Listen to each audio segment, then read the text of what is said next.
Chào mọi người, có một bài hát mà John đã yêu thích từ lâu mà hôm nay mới có dịp suy nghĩ sâu sắc về nó.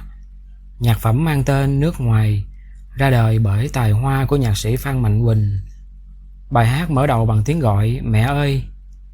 Ai trong chúng ta đi xa đều nhớ về mẹ có phải không? Mẹ là người được nhớ đến đầu tiên và là người dễ cho con tâm sự nhất.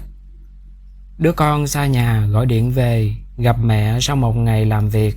Nó nói là: mẹ ơi, con mới xong việc, đã lâu con chưa gọi về, nhà ta thế nào, cha có đỡ đau ốm hơn không?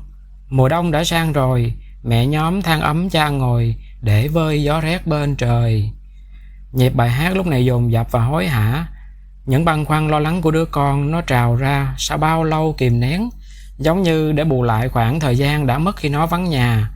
Nó hỏi nhà ta thế nào, là ý muốn hỏi về ai, về cái gì. Nhà ở đây có thể hiểu là người nhà, gồm có cha, mẹ và anh chị em trong nhà. Nhà ở đây cũng có thể hiểu là cái nhà vật chất, là ngôi nhà. Nếu hiểu theo nghĩa thứ hai là ngôi nhà vật chất thì nó lại vẽ ra cho chúng ta thấy một hoàn cảnh khác. Tại sao đứa con đi xa lại hỏi thăm về tình trạng ngôi nhà chứ? Có thể là lúc nó ra đi thì ngôi nhà vật chất này đang trong tình trạng không được tốt lắm, nếu không muốn nói là sập xệ, và điều đó làm nó lo lắng cho những người trong nhà. Ngay sau câu nhà ta thế nào thì lập tức là nó hỏi ngay: cha có đỡ đau ốm hơn không?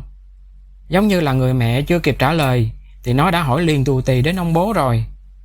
Có thể biết rằng sức khỏe của người cha không tốt lắm, hoặc có thể là đang mắc một căn bệnh nào đó mà khi trái gió trở trời thì dễ trở nên nặng hơn, đặc biệt là trong mùa giá rét này. Nhưng tại sao lại không bật máy sưởi nhỉ? Thì không có tiền mua máy sưởi, người ta mới phải dùng than ấm cho đỡ rét đó mà. Cho nên gia cảnh của đứa con này cũng gọi là khó khăn đó. Nó hỏi mẹ nó một tràng, rồi cũng dặn dò bà một tràng nhớ chăm sóc cha nó chu đáo. Đứa con này tính tình cũng khá là cẩn thận khi mà quan tâm đến những việc chi ly như thế này. Đến đây chúng ta cũng biết là tại quê nhà nó đang là mùa rét mướt, có thể là miền Bắc hoặc là Bắc Trung Bộ của Việt Nam. Không biết bà trả lời nó thế nào, vì nó đang nói điện thoại nên chúng ta chỉ nghe được lời của đứa con nói tiếp thôi. Có thể là mẹ đang hỏi tình hình của nó bên nước ngoài này thế nào, nên nó trả lời rằng: mẹ, bên đây tuyết rơi nhiều, lê chân về sau ca chiều. Nghĩa là nước ngoài đang là buổi chiều mùa đông, lạnh đến nỗi tuyết rơi nhiều.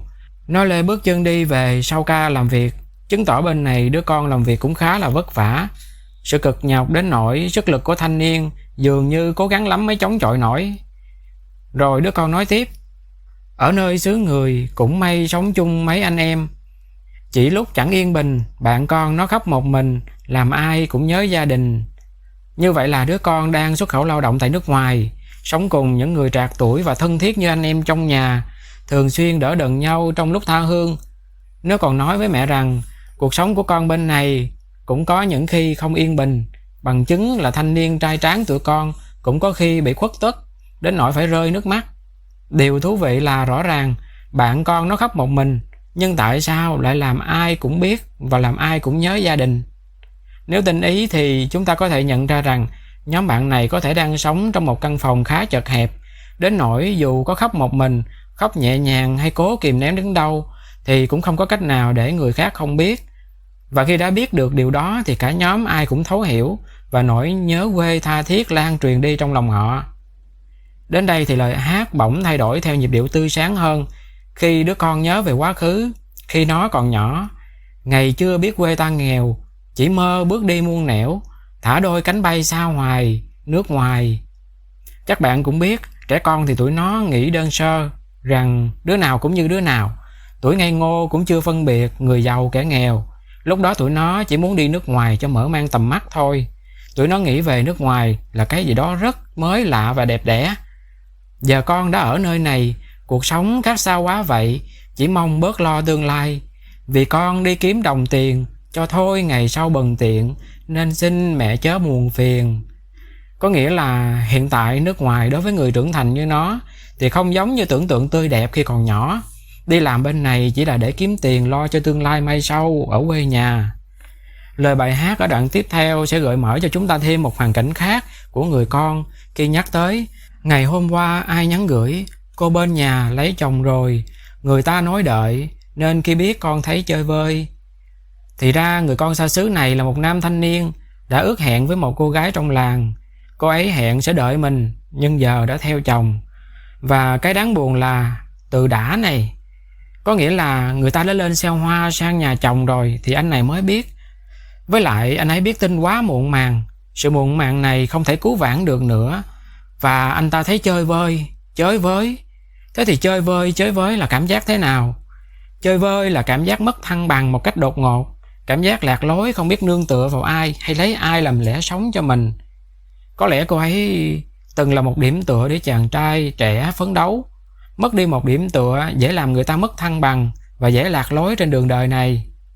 Nhưng may thay, sau một khoảng bình tâm lại, chàng trai đã trưởng thành để hiểu được lẽ thường của cuộc sống con người rằng tuổi xuân có mấy hồi, tha phương nổi trôi dòng đời, nên con nào dám nặng lời. Chàng trai chắc hẳn đã nói chuyện lần cuối với cô gái. Anh ta đã suy nghĩ thấu đáo, hiểu cho hoàn cảnh của người thiếu nữ rằng tuổi xuân có mấy hồi, cô ấy làm sao có thể chờ anh mãi được, trong khi thân phận anh hiện là tha hương nổi trôi dòng đời, như con thuyền trôi biết ngày nào cập bến xưa. Thế là hai người họ chia tay trong hòa bình, không có nặng lời trách cứ cô gái ấy. Sau cú sốc tình cảm này, lời hát nhấc lên cao và mạnh mẽ hơn. Dường như chàng trai đang cố gượng dậy với một động lực vững chắc khác. Vì khi biết quê ta nghèo, rủ nhau bước đi muôn nẻo, tìm đất khách mong làm giàu, mai sau ngẩng đầu. Đây cũng chính là động lực mà những thanh niên làng đã mang theo trên hành trình tha hương. Họ xa xứ với niềm tin đổi đời mạnh mẽ, mà đâu biết trong đêm dài người không muốn ta ở lại. Người không muốn ta ở lại? Ai không muốn ta ở lại? Vậy tại sao họ lại cho phép nhập khẩu lao động chứ? Chữ người này có thể hiểu là người bản địa, gồm cả lao động bản địa và người dân địa phương luôn. Tại sao có trường hợp lao động bản địa không thích lao động nhập cư? Vì họ sợ bị cạnh tranh công ăn việc làm. Còn tại sao người dân địa phương có người cũng không thích lao động nhập cư? Vì có một số trường hợp lao động nhập cư vi phạm pháp luật hoặc cư xử không phù hợp với văn hóa nước sở tại, nên dân địa phương cũng không thích. Chúng ta cũng cần biết rằng visa lao động nhập cư chỉ được cấp trong một khoảng thời gian nhất định thôi. Hết thời gian đó thì người lao động sẽ không còn được ở lại nước đó nữa. Thế thì sẽ có trường hợp lao động nhập cư hết visa lao động nhưng không chịu về nước, mà ở lại nước sở tại một cách bất hợp pháp để tiếp tục làm việc. Thì lúc này chính quyền sẽ trở thành người không muốn ta ở lại đó. Như vậy thì lao động nhập cư có thể không được hoan nghênh bởi lao động bản địa, người dân địa phương hoặc chính phủ nước sở tại nếu họ rơi vào trường hợp cư trú bất hợp pháp, có thể bị bạo lực, bị truy đuổi, để rồi phải chạy trong giá băng mệt nhoài, tâm tư hoang mang.